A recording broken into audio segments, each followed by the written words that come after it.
Ladies and gentlemen, Corona talk time again. It's the dark of the night, and we are here with a famous person from Ireland again, Mr. Alan Everell from Primordial, Dread Sovereign, and a couple of other bands is joining us tonight to give us some kind of good stories, narratives, and other madness from Ireland, I hope, actually. So, Alan, hello, welcome to the show. Thank you for being here. It's a great honor and a great show. No problem. I'm here drinking out of my United Nations coffee mug, which is obviously a good omen. Definitely, can't go wrong. We have a lot of topics to talk, but I would like to start with something smooth to get into the night. You posted on Instagram a couple of days ago. This is the first summer without festivals for you since 20 years. About that, yeah, I'd say. So how do you feel about that? How is it going? Is it something that's you're really missing, or have you did you find a way to adapt to it? Well, we find a way to adapt. I mean, of course, I'm missing it, and yeah, I mean, look, it's a life without purpose and adventure. And I'm not a home bird.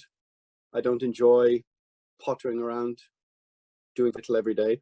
So, and also for people, I think that it's a whole load of different experiences for different people, depending very much on your circumstance. I mean, look, I've been just running every day, keeping fit, this kind of stuff, but this is not the same as having, I guess, it's a kind of purposelessness to it all. Yeah, it's difficult. I mean, it's not the most difficult. I can think of far greater, more difficult things to have to deal with. But yeah, it's a strange and curious, but yet also rather dull time. Do you have the feeling that like this kind of staying at home, being some kind of isolated, also in some way helps you to create riffs for Dread Sovereign or to continue writing stuff for Primordial? Is it in any way helpful for creativity, or is it only hurtful, so to speak? Again, somewhere in between. I mean, Primordial wasn't broken; it didn't need to be fixed. But at the same time, I do understand for some of the other guys, it's been a little bit different experience. I mean, if we range it from 1 to 10 on the scale of 1 being something you obviously really enjoy and 10 being the worst, you veer from 4 to 7. Some of the guys enjoy it, who have families, who have been able to take for the first time a summer off, and they enjoy it for different reasons. And, it's almost like an extended summer holiday. If you haven't lost your job, that's very important to the purposelessness or the purposeful intent of this time. But for me, without, let's say, job or family, and then you have the thing that almost defines you taken from you, then yeah, you have to adapt and find some sort of new purpose for your energy, which has either been in the discipline of keeping fit, like going out every day, doing sometimes just running 10, 15 kilometers, etc. And concentrating on the podcast and writing, and yeah, writing riffs. But I'm not a man who likes to sit around doing nothing when it comes to this realm, this industry. You know what I mean? I can be incredibly lazy at other times, but I don't know. The experience varies very greatly from person to person. Some days, you feel like you can just barely get out of bed, and you think, well, what's the point? I'm just getting up to make content. And this rather complicated future, which has been expedited, moved forward with great pace, that all of a sudden the future of remote living is just like right here, right now. How are you going to adapt, So yeah, it's I'm not going to say it's the worst thing ever, but I'm not going to put rose tinted glasses on it either, So yeah. It depends on the question, really. Always does. I mean, I think you were one of the last bands to actually tour through Europe as Dread Sovereign. Yeah, I don't know how many others then had the chance to actually finish the touring. I know Emmanuel Belfegor and Fenn and stuff like that, but they all had to break, to stop sure. in the middle of it. So yeah, how did you experience this last gig? So how did you already think that it would turn out that way in the end, or how was that for you? I mean, I'd always had a sort of casual interest in things like, well, I'm not going to say a particular interest in the history of pandemics, but I've always been conscious and aware of things like cholera and typhoid and the historical context of that, and morbidly fascinated by the Spanish flu and why there was so little information about it or so little written about it. So when this did start to ignite, I did say to the booking agency and other people, oh, this is going to be much worse than you think it is. And most people were like, no, this is always something that happens to Asia or Africa or other continents, or Zika is in Brazil or etc. But no one could have quite foreseen what happened, but I had an idea. And now that tour is only 4 months ago, but it feels like about 3 or 4 years ago, to be honest with you. Yeah, and I mean, we were literally one of the last bands to get sort of out of the gate, so to speak. I'm glad that we did, or else the very great reality of not playing any gigs for 18 months, a year, 2 years, who knows, might be a very real possibility, I mean, there are quite some bands already planning tours for autumn. I think that's... Belfegor, for example, are Atheist, are, I don't know, some other guys I know. I don't know, I'm skeptical, but what's your opinion on that? I mean, how do you see that? I think that, personally, I think this year is done. Okay. I think if you're planning a tour right now before the end of the year, I think it's 75% crazy. I always think in terms of percentages, must be my inner autist. No, I think it's crazy. I think we might as well say goodbye to this year, because I mean, what if they say, okay, you can only fill this 500 venue with 100 people, they have to sit, they have to be socially distanced. Who is going to monitor if they're not socially distanced? Oh, and also one thing people aren't thinking about is the role of insurance companies in all of this.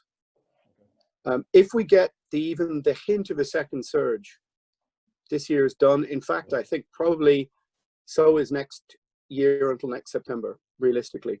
If there's a second surge, I would say we might be looking at another 10 or 12 months, because insurance companies are not going to want to provide backing for venues and then 2, 3, 4 people get sick, so there's a whole load of other complications. Also, what about, I mean, I'd say you could be a German, let's say a Bavarian band in Bavaria playing to Bavarians, capacity 100, 200 maybe, or open air to 1,000 with 200 people there maybe.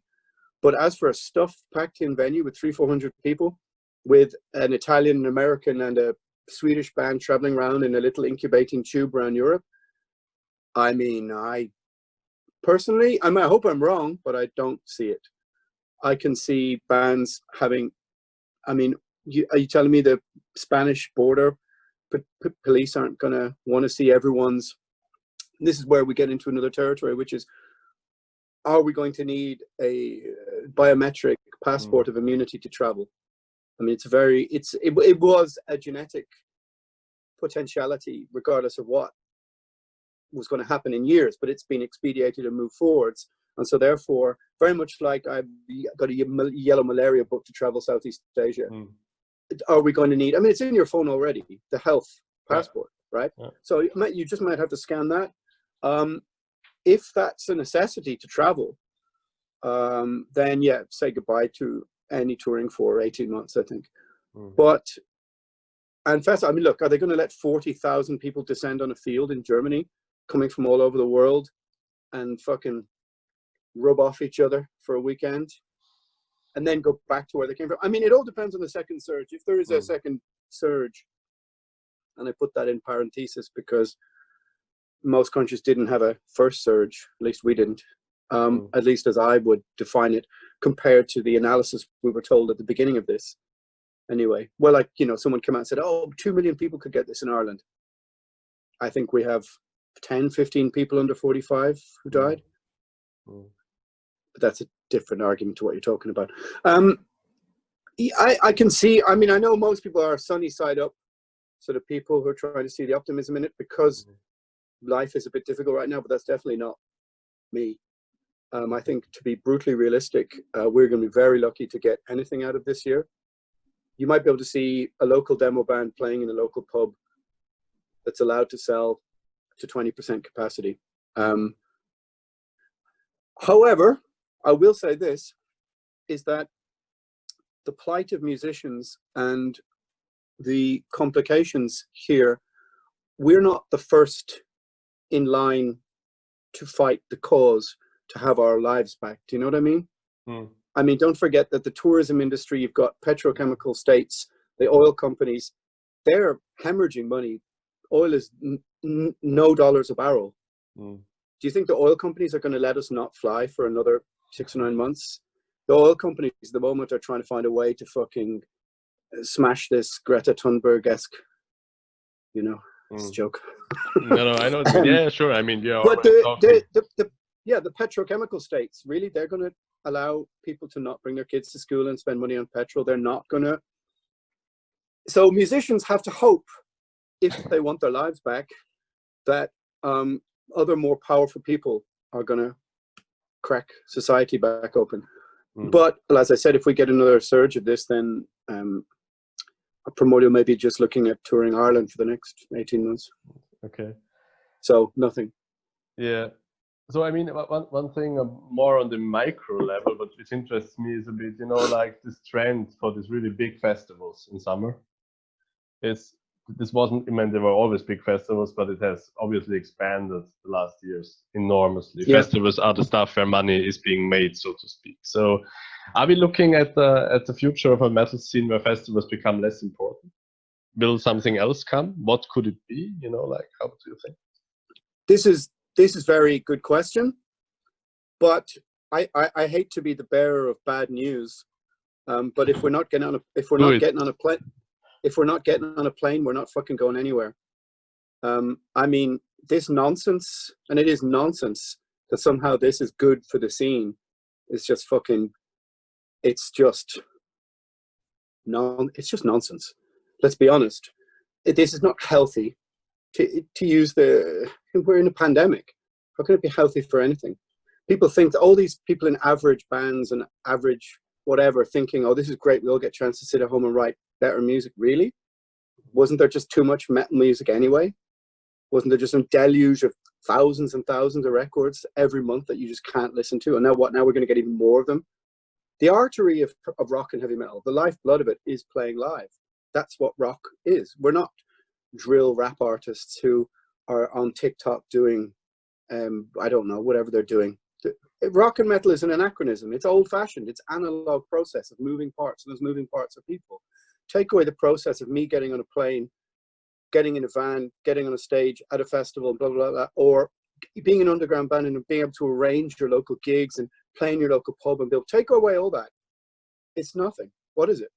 Sure. I mean, if DHL and UPS stopped working and no one could export and import vinyls and CDs, and which, I mean, there was no reason why that couldn't have happened if there was if the pandemic surge had come out like people said it would, and that stops.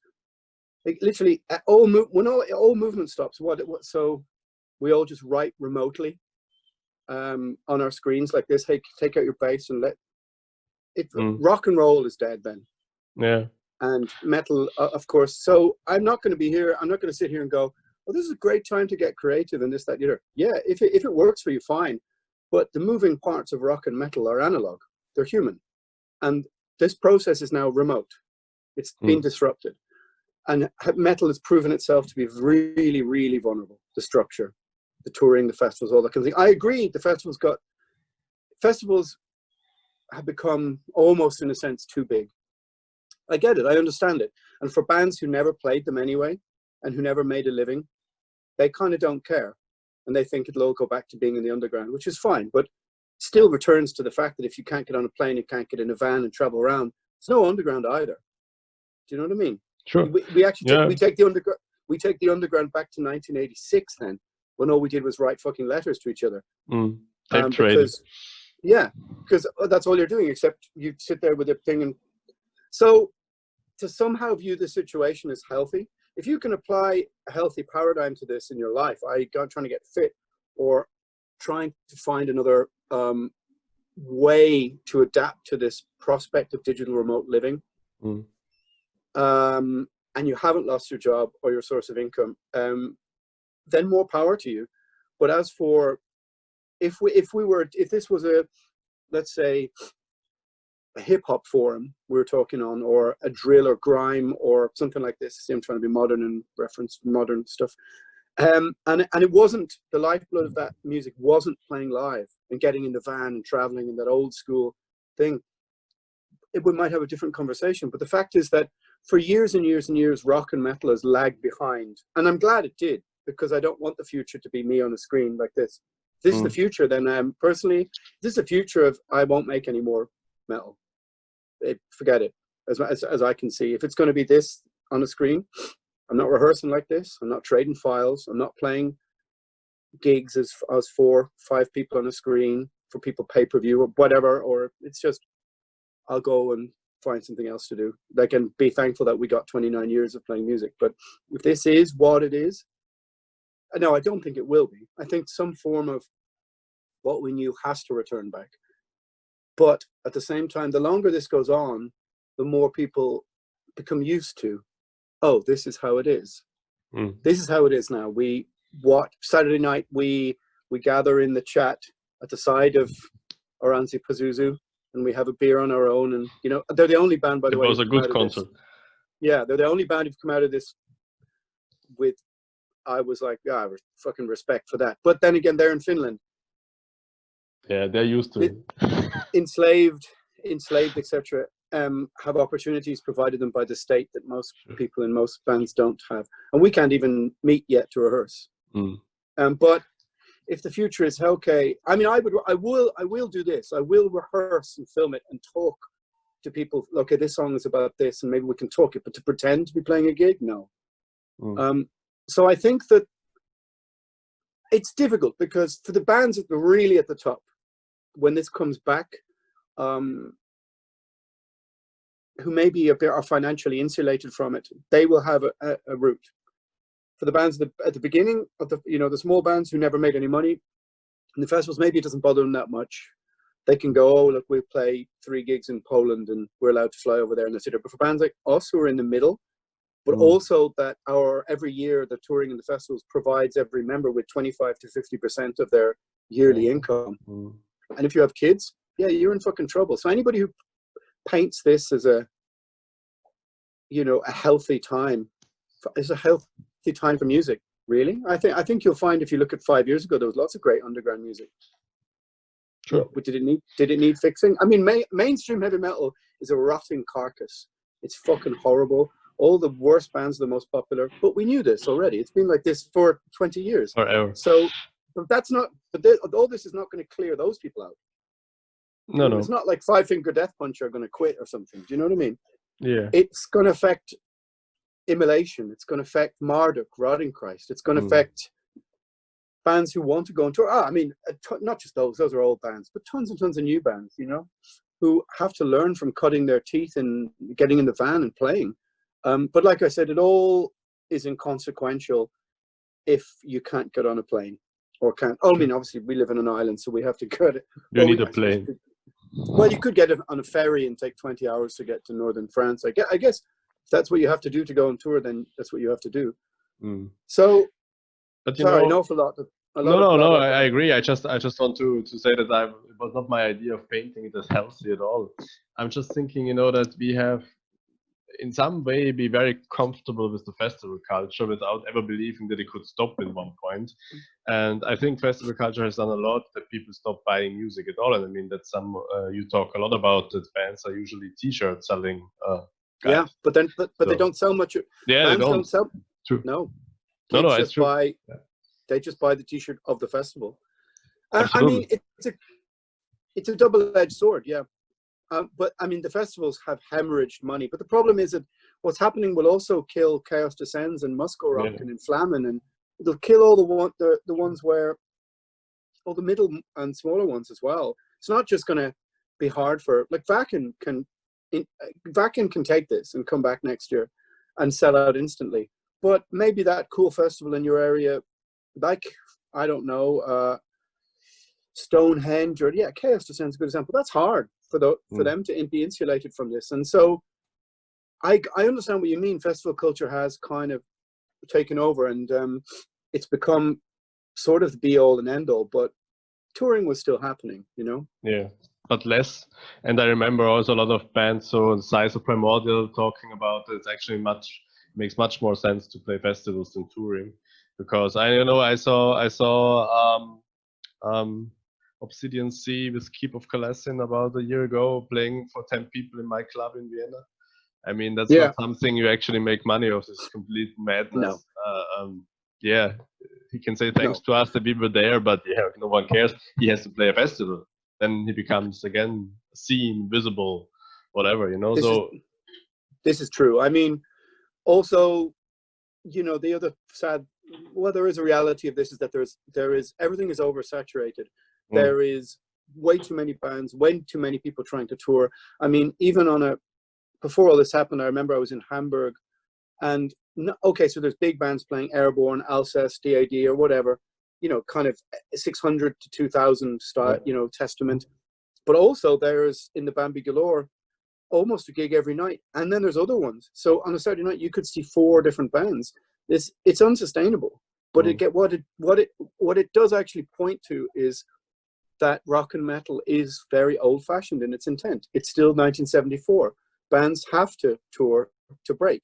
And one of the reasons for that is because the streaming services have made it impossible to be paid for. I mean, I looked at it the other day.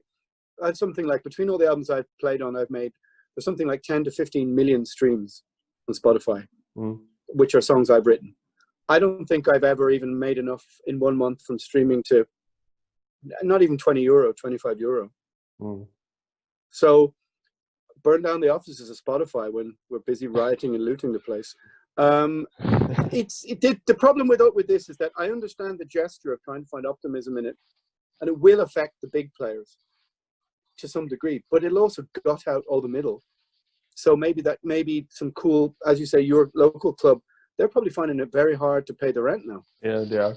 I know. So they could go, and then what happens?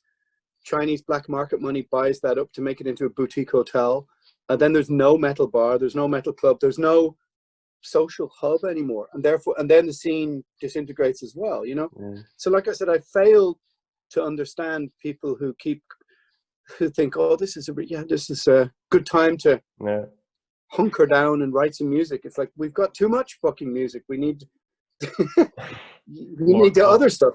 No, but I just think that the main problem is that it somehow shows where the weakness of the system, so to speak, of metal and rock is, that we have a very small hardcore group of fans who buy physical releases, but they can never sustain any band at all.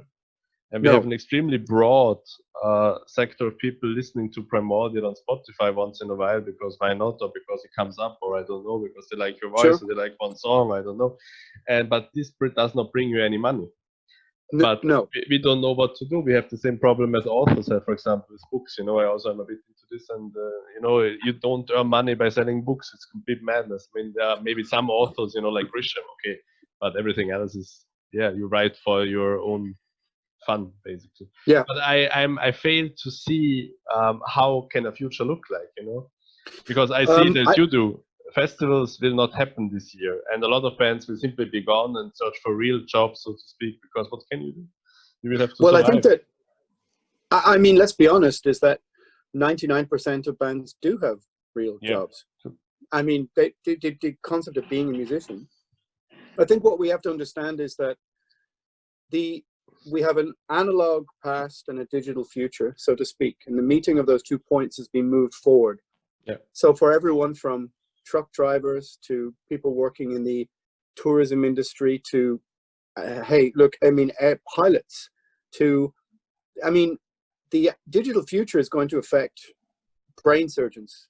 It's going to affect hundreds and thousands of different, so many different methods of employment. We have to try and evaluate, is it for the common good that tens of millions of people are potentially unemployed, you know? But to come back to musicians, is that, I mean, I've accepted, I mean, I think being a musician in the theoretical of being a musician is what I would accept. But most certainly, if streaming was able to pay your rent every month and then you could concentrate on the rest, then okay. But of course, that doesn't happen for nearly anyone. I mean, even bands with 10 million streams every probably 3 or 4 months, it's very difficult, you know. I don't know. I mean, the whole festival structure had grown into this behemoth. There is no doubt about this. But that behemoth still for every band who got to play at 2 p.m. in the 10th, 4th stage at Wacken, there were still people there. Yeah. There's a lot of people there. And it you know, it was its own ecosystem, you know. And maybe for bands touring and there only being 10 or 15 people there, I mean, it sucks, but maybe the time is gone for that particular band. You fail to capture the people's imagination anymore. But I also do think that, yeah, there's just so much of everything. And also, people forget is that it's not just that there's so much of everything. There's only a finite amount of money anybody could spend on a gig every week, you know? You really want to go to 6 gigs a week? And when you live in Vienna, I don't know. Maybe when you're 23 and that seems exciting. I don't know. But if you're a band who are going for 20, 25 years and your fans are a bit older, you have to realize that Tuesday night playing in Vienna means babysitters and it's all this boring stuff, you know. It's the truth. So the truth is that when Armored Saint plays in Dublin, there's more people than to see, I don't know, Shining or something. No, Shining's a bad example. Yeah. An underground band, because the guys who want to see Armored Saint, their kids are teenagers. Yeah, they're old enough now to stay at home alone. Yeah, sure. Yeah. Yeah, so sure. There's all these. I think what's happened is that this whole thing has shown the music industry in a very stark light. I mean, I know many labels are now asking of new bands, do any of you guys game? Because gaming has no gatekeeping to making an income. So, I mean, if the future of rock and roll is going to be left to gamers, then yeah, rock and roll is dead, without a doubt. Lemmy died at a good time. Yeah, I mean, you are one. You mentioned this on your podcast, didn't you? This the game. Yeah, I mean, sorry. I mean, I'm just taking the piss a bit, and I'm trying to annoy gamers as well, but which is probably a bad idea. But the thing about gaming is, though, I mean, I get it, because a game is so complicated structurally, you can't copy that. So their industry is protected. You know, and then I think the music industry hasn't realized that it's about 6th or 7th place in the list of importance for a young person. It's maybe a song, you know, a Nicki Minaj video or something has some sort of importance for a 14-year-old, but the algorithm of clicks is driven by 7 to 14-year-olds. That's who drives clicks for Tekashi 369 or whatever his name is. And the music industry looks at that and goes, oh, we need more of that. And once the touring model is done as a source of income for older bands, there's nothing in the middle. It's really, really strange. But gaming doesn't gatekeep. Like, if you were a really good gamer, okay, you'd be a pale, pasty-faced dude who had to stay inside all the time going like this. But I'll give you a good example. There's an Irish TV show called Hardy Bucks. It's a comedy show. It's pretty good. One of the characters off that has 80,000 followers on YouTube, and he games, and he does the tip jar, and people just ping, ping, ping, ping, and he games, and he talks as the character. He's funny. Now, if he was to really put his mind to it, I'm sure he can make 3,000 to 10,000 euro a week. Maybe one, like he plays football, FIFA as Ireland or something, makes 1,000 euro in that one tournament. Now, maybe 10,000 euros is a bit ridiculous, but you could easily make 2 or 3. I mean, and that's the sad and rather brutal reality, is that the future will be, music won't be enough anymore. It will be, can you game? Can you podcast? Can you this? Can you that? Are you personality? What do you have that you can put out there? Now, that's fucking grotty and gritty and horrible. And even the concept of having a Patreon makes me feel uneasy. And I have one now. Yeah. But the necessity has been so brutal to go from having an income to nothing. It's either okay, I lose where I live, or I got to start hustling. So it's that simple. And so I understand that viewing the music industry through that prism makes you kind of go, burn it all down, fuck it, let's go way back to the underground, which I understand that. And I would still play gigs if there was no fucking money in it. I mean, it's not the money I miss. I can adapt to finding other income. It's the process of the human process of playing gigs and touring. And if you can't get on the plane, then that's gone as well, you know? So it's a theoretical underground that will just go back to, I mean, do people really want to just go back to emails and trading files, the equivalent of tape trading? I did it when I was 15 or 14, but so I get it. Burn it all down, fuck it, gamers, you know, the whole concept of music industry is rotten because it can only work for you if it's the worst thing. Yeah. Because their numbers are driven by 11-year-olds. Yeah, I mean, one thing we have to be fair about is perhaps that, you know, like you had to be a personality in earlier days also to make something out of it. I mean, Motorhead would not be that huge without Lemmy, and Ozzy is still famous because he is basically Ozzy and not because of the riffs. And so this is a very good point. Back in the day, we had Blackie Lawless and Dave Mustaine and James Hetfield and Lars Ulrich, and of course, I'm picking out the biggest names, but there was also personality. Having a personality was part and parcel of being in a 70s and 80s band, I guess, because society, I suppose, encouraged that in more of a sense, as, you know, a sense of individuality that's gone from a generation who've just grown up behind a screen. So it's the potentiality of remote living that has been brought into sharp focus by what's happened, and I think there may be some small good things that come out of it, but overall, I when it comes to rock and metal, I mean, if we're talking about your local metal club going under because they can't pay the rent, who's that good for? Nobody. You know. But I mean, I just, you know, this thing at the moment it reminds me very much of about, I don't know, 10, 15 years ago when the first e-papers arrived, and when everyone was reading the newspapers online. And until now, no one in the print genre really has found a way to make money out of digital newspapers. They're all going down. In some form, at least. We are going down. I mean, every metal newspaper is fighting. Everyone is. Some battles, some worse. And we have not found a solution. And I have the feeling that the same is happening to it. But exactly what you said, we have not found a way on how to at least gain some money digitally to still continue doing the analog stuff. We are still frenetically trying to make money with touring, with festivals, I don't know, because we have no income digitally. Isn't it like that? I mean, I checked your Patreon page and stuff like that, and yeah, I mean, you will earn some money. I don't know. I don't want to know how much, but it's not like, wow, I'm going to survive endlessly from it. So, how can we make money with that? I don't know.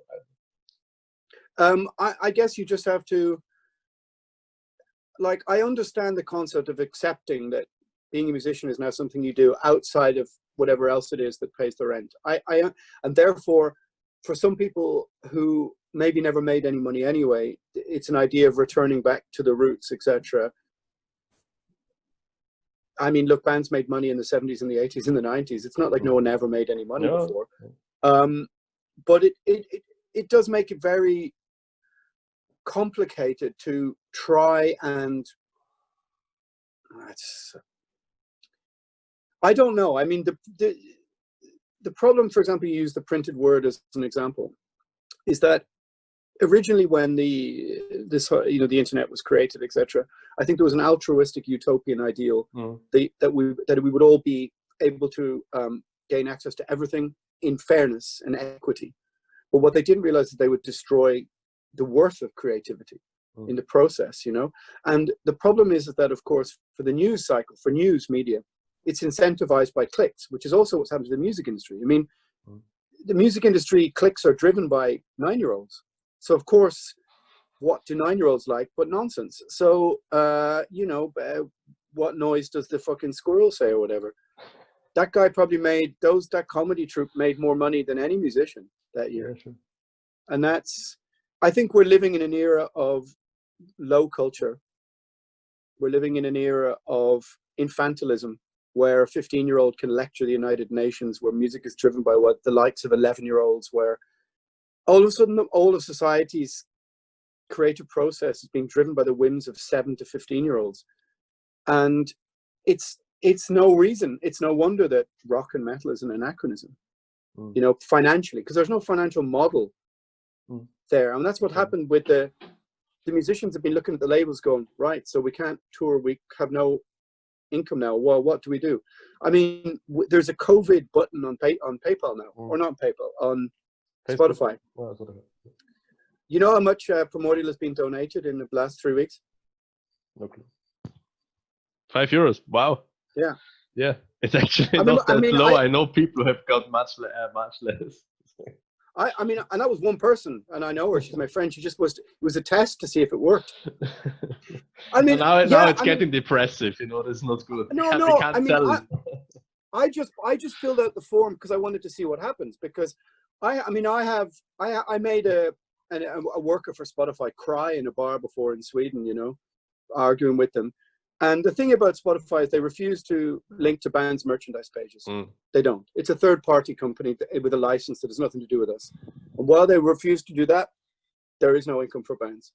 And I mean, I should release the emails that I have an argument with some woman who worked there. And I'll probably get into trouble for saying this, you know. But like all of the old Columbia, Warner, Sony, all these people, they renegotiated a new percentage for themselves with Spotify, and none of that's passed on to the bands, which is why all those old media bought all the big metal labels. Says the truth. For some reason, nobody seems to know that, but it's common knowledge. So from the very beginning, Spotify should have had a donate to the band button, or at least link to their merch pages, but they didn't. So yeah, I'm sure I'm going to get into trouble for saying that, but, you know. I mean, look, you know, it's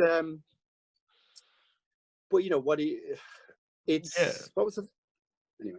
No, I know, but I mean, I'm still wondering, you know, like it's you know, it reminds me so much that we create stuff that is then in the end hurting us. You know, like we are so happy that we can conveniently listen to everything every minute on YouTube, but of course, every time I listen to something on YouTube, it hurts you, for example, if I don't buy this. Well, but still, the question is to me, really, why can't we get at least the die-hard scene to actually buy meaningful?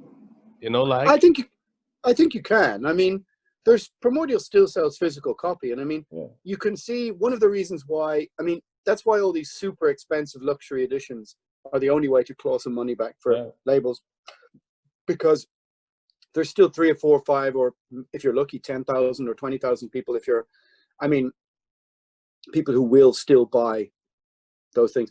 And of course, if you've renegotiated yourself a streaming fee, and you have 15 million views on YouTube for Behemoth or Monomarth or Gojira or something, then yeah, that can make sense as a business model. But most labels are existing just to sell back catalog, because that's already, that has no overheads, you know. And so therefore that puts it into very stark light when there's no touring, when there's no live industry model, therefore musicians, it puts things in a very, I mean, we can all see it. I mean, I do admit that I will say the mainstream media's approach to reporting it has just been mainly to go, oh, look what these cooking musicians are doing. They're doing a cooking program, you know. But you know, music industry is fucked because it was always gate kept.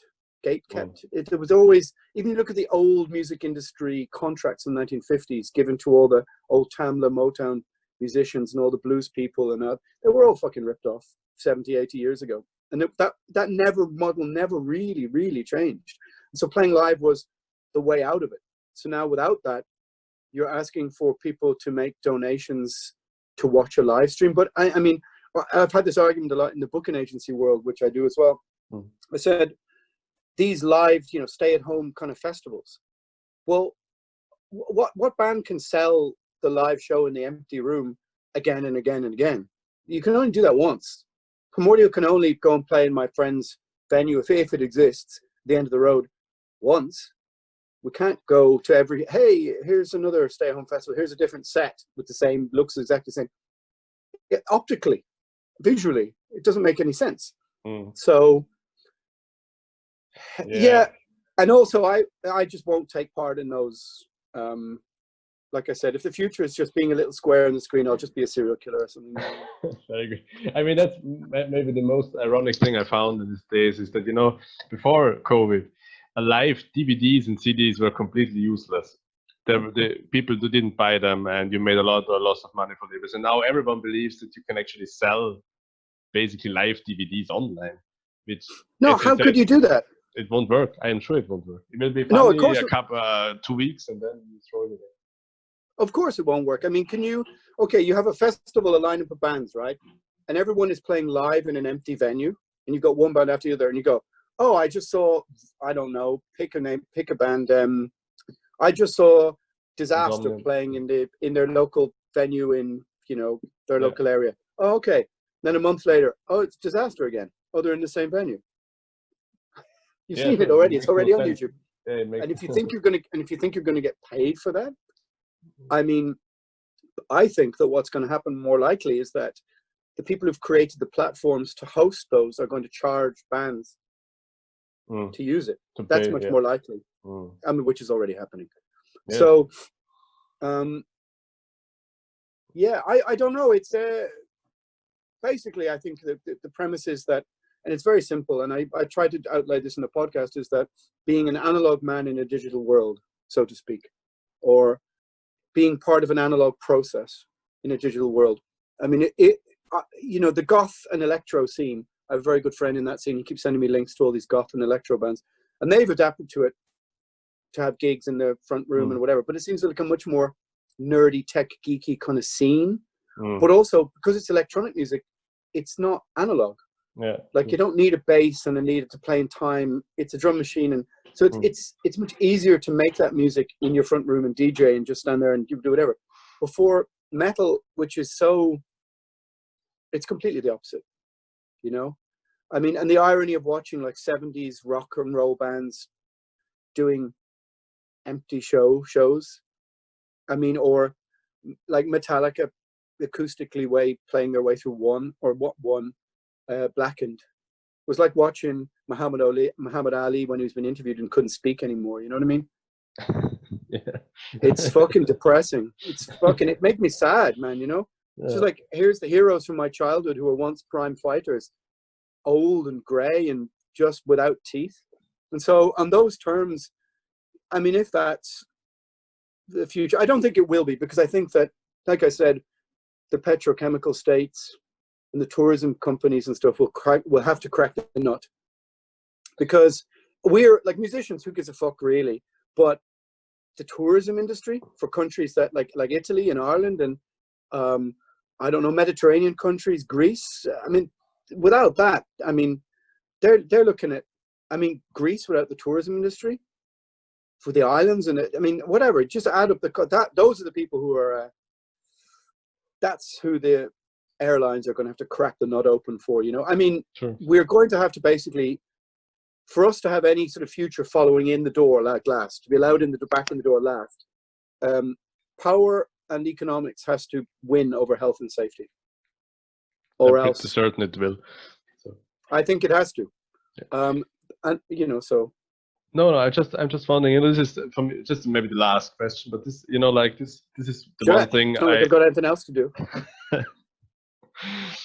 This is one thing I agree with, and there will be other players doing, like, we will just have, you know, like also some positive effects if flying starts again, but this is not something we can do, or no. anyone cares, not like that. Okay, but the other thing is I'm still wondering, you know, shouldn't we, I'm always, you know, people are so often saying they want to change systems, and hardcore wants to change the United States, and metal wants to change the way people perceive whatever. This is like fighting states, but we seem not to be able to find a way to keep an normal underground way healthy by, I don't know, finding our own platforms to stream and to support bands instead of always going to the big shots? Why are we as a scene unable to, at least in our world, I'm not talking about changing the United States, no one cares, complete bollocks, but to find a way to say, okay, we don't do Spotify, we have our own stuff, developed by ourselves somehow to make, okay, also a bit additional money instead of only counting on festivals. We need festivals. Yeah. I don't want to criticize festivals all the time, it's boring, but there needs to be more than only just going back to what was before, because it wasn't good before. You know, so many bands were moaning about the days before. You don't make money by touring, no one buys anything. So it's not like paradise is waiting if you can fly again. Well, I think part of the, I mean, that's a complicated question. I think that part of it is just the development of technology, and you can't stand in the way of that. And I think that a whole generation of people have grown up having access to music, which is an intangible. Music is a sound. It's not a physical thing. So it was always going to suffer, going to be first in the line to suffer. Like, you know, a movie is still something you have to view. Okay, when you listen to it, I think it's just a sensorial. Yeah, can do it in the background. Yeah. So it was always going to have less meaning. I used to have a friend who used to develop virus protection software, and he used to do this, and it was a fucking complicated job. And he'd send a link, and these old dudes who ran these companies went, "Well, what the fuck is this? It's just a link. I want a thing to upload it." He's like, "No, that's it." And they never wanted to pay for it because they were like, "Well, it's just a bunch of words in a link. What the fuck is this?" I think music, because it's such a sensorial intangible, was always going to have less worth, because no one, if you can download the whole of Primordial discography in 45 seconds and listen to the first 5 seconds and go, nah, don't like acoustic guitars, and just all in the bin. That's my life's work. Downloaded, moved, and into trash bin in a minute. But that's technology. Is that, you know what I mean? So it's, I don't know how we create another process. I mean, I saw this with Dread Sovereign in that we went out and toured and we played to like 40 to 150 people. And they're more like music fans, committed fans. But you play in Berlin, it's an audience full of other musicians. And this was a tour that did well. But of course, the macro economics of the merch stand means that there's 60 items in the merch stand, because everyone has their little cassette and 4 vinyls and 3 hoodies. And whereas you go, if everyone just had one shirt, so anybody who buys anything has no choice, you would sell more of one thing to make you more money. But when it's so diffuse with 50 items, it's the macroeconomics of a micro situation, as well as the fact that another musician is not wearing your fucking hoodie. That's for sure, because they don't wear other bands' stuff. You need vacciners to buy your t-shirts, you know. So yeah, exactly. It's complicated. I mean, I'm the same. I only wear stuff of bands that are, it either has to be ancient, an old vintage one, or my friends. I don't, you know, that's another story. But how we to create an underground, I mean, we also have them, we have to then cut to the bone of how easy music is to make. I mean, we could do a band now and probably have it up online in another hour, you know. It's just so easy, and when it's so easy, it has also little worth. And so the people who really genuinely are creative tend to get smothered under people with and some people will think that's great, that we all have the ease of access and we don't need big studios and we don't need all this kind of stuff. Okay, no problem. But it also has another effect on the other side, which is that there's just too much of everything. So I don't know if this is the great cull, but we'll only see who comes out of it in 2 years, maybe when festivals reemerge, like who's left standing. But like I said, I think the people predicting a sort of golden age for the underground might be, the unfortunate thing might be that the band who were doing the underground touring are now working as tech people and whatever, and so they don't have the time and space to do this anymore. I don't know. I mean, it's I think that people, like I said, predicting optimism, forget that the worst things will also happen to the best people. Like, it's not just that big behemoth festival that's tipped over and capsized that you didn't go to anyway, but decided you didn't like. I mean, you know, we played at VAC in Leicester. It was great. It was fucking. It was one of the best shows of the summer. I hadn't been there in years. I had a great time there. No problem. But for underground people don't go and they're like, oh, what was it like? I was going, yeah, it was fucking cool. I was hoping you'd say it was shit. What's it got to do with you? You haven't been there in 20 years. You know, but if they go, well, I mean, imagine how hard it is for Chaos Descends or something. You know, so the worst things that you wish upon the scene, as some people do, as regards a cull, and I keep hearing that word all the time. This will happen to the people you know, love, respect, and encourage as well. It's going to be just as hard for everyone else, especially all the other circumstances of their other employment, their other work, or whatever else is going on. I mean, you know, there are plenty of people playing in bands who all of a sudden now are going, oh, I can't pay the rent, whatever, you know. So sure. I mean, it's important to not have any kind of vacuum or big festival bashing here, because it's not at all what I wanted to, or what we wanted to do. No. It's just, you know, like what I sometimes miss a bit is, you know, the problem is festival culture, really culture, not the festival is. Yeah, it's like spring break. And it's all very, you know, you find so little people who have actually read one line of a band, or there are so many people who can't remember which band played, or who the fuck is that guy up there, or they don't care at all. So there are side effects to this kind of, and it's comfortable because you just go there and then you get your medieval festival, you get your black metal band, you get your power metal band, you get, I don't know, whoever plays there, and that, I think, leads to some kind of as you said, it's too much of everything, and then it's devaluated a bit. And I agree with you. That's the problem, not the festival. Wacken is no problem. I had a great time at Wacken 10 years ago, and we'll have next year maybe. But what it has sometimes made out of people, that is sometimes what I think is a bit sad. Because I think you're right. I think the scene was kind of atrophying. I mean, look, when the scene can go and transport itself to a cruise ship, the rotting carcass of heavy metal rebellion on a cruise ship, just for fucking people who want to stuff their face with pizza for 24 hours a day, it's kind of disgusting. I get it, but that didn't mean that there wasn't great things, great bands you saw at Muscle Rock or whatever. Sure. I mean, the thing, I mean, look, this is an aside, but for the last 20 years, all the worst bands have been the most popular. And I don't give a shit about somebody who says to me, yeah, but, you know, kids have different tastes now. It's like, look, in 1986, we got Megadeth. Now you get Ailstorm or whatever, or Battle Beast or whatever. Everything awful is popular. And that's what is symptomatic of low culture society, in my opinion. You know, this infantilism.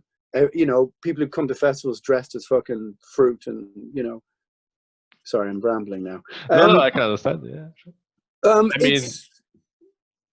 I mean, but one have to say that quite some of these bands developed because they knew there was people to listen to it. You know, people always think, okay, I'm a metal band, I am really interested in doing that. But a lot of them, they just saw, oh, there is a target group. I can actually, if I have these kind of elements, maybe some manga, maybe some gaming, I can reach people. And there are bands who don't do that. There are bands who just want to make noise and they don't give a fuck if there is actually a target group. But that usually leads to the problem that you don't sell shit. So, you know, the problem is, you're either businessman or musician. Yeah, you just get lots of streams, but you don't get any, you don't sell any product. Yeah, I mean, I'm a very much a believer in the fact that there's no sexy answer to any of this stuff. There's no black and white answer. And I like to dissect and dismantle the argument from either side, whether it's politically or musically, and render it in the boring gray area in the middle. And just analyze it, because there's what we're talking about has so many angles, so many points to it, that trying to find one standpoint on either side, you know, is, I think, disingenuous, and I think it's just maybe intellectually redundant. It's not really trying to take into account all these things, you know. So some good things might come out of this, but I personally think mostly bad things are going to come out of it, you know. But then again, like I said, it could be that the nut is cracked by other people, and people just being unemployed and having to get back out into the world becomes more important, you know. True. That was a nice closing statement, a bit depressive, but still we were okay, I think. So, Alan, I want to thank you for the time. It was a really long talk. No problem. I think that was highly interesting to our readers. To me, it was, at least, and always great to hear you. And I hope still that we can look forward to a new Primordial album some year, maybe next year. Maybe, but there's discussions about something, because next year is 30 years of the band. 30 years since we're like 14, 15, so we're not that old. So don't die before the 30th birthday. I'll try not to. No, I mean, you know, the concept of another album already, when I feel we haven't really explored the last album that greatly, I don't know. But we're going to try and do something. And, you know, like I said, for the situation we're in, the circumstances are so vastly different for different people. And that for the people who have got something positive out of this and recharge their batteries and feel they needed a break from the madness in the circus, I totally understand that. And part of me accepts that and deals and adapts to the current situation, you know. I mean, and also I'm living in Ireland, you know, I'm looking outside and it's a sunny day and people are out walking their dogs and whatever. There's more important things in the world happening right now, you know. We have to acknowledge that. But seeing as we're here to talk about music, then this is what we're talking about, you know. So, but we do adapt to these new situations and circumstances. I'm just considering and thinking about the next year, 18 months, 2 years, 3 years. And if the situation is that, look, this is just a situation that has changed so drastically that there is some new form of living or whatever this is for you, then that's what you have to do and adapt. And I may look back and go, oh, well, look, 29 years was not a bad stab at all this. Was you know, I had a career already. So on those terms, maybe that's a thing to be thankful for, compared to someone who was just starting it and just had it snatched away from them. But yet I feel that I wasn't finished yet. So, but it remains to be seen. Like I said, for us to get some form of our scene, our industry, which we have to call it that, even just small gigs. Don't forget, like I said, for every big gig that gets clobbered, the small dude loses as well. The small local promoter, the small band who need to go and swap a gig in another country. And so we need to be careful, I think, what we wish for, in the sense that those people who are championing a big cull and think it's going to be a golden age and all this positive thing is going to happen, I think they have to remember that all the bad stuff is going to happen to everyone. Yeah. Wonderful. Thanks anyway. Yeah, sorry, blah, blah, blah. You see, you can tell I live on my own. Very good. You know?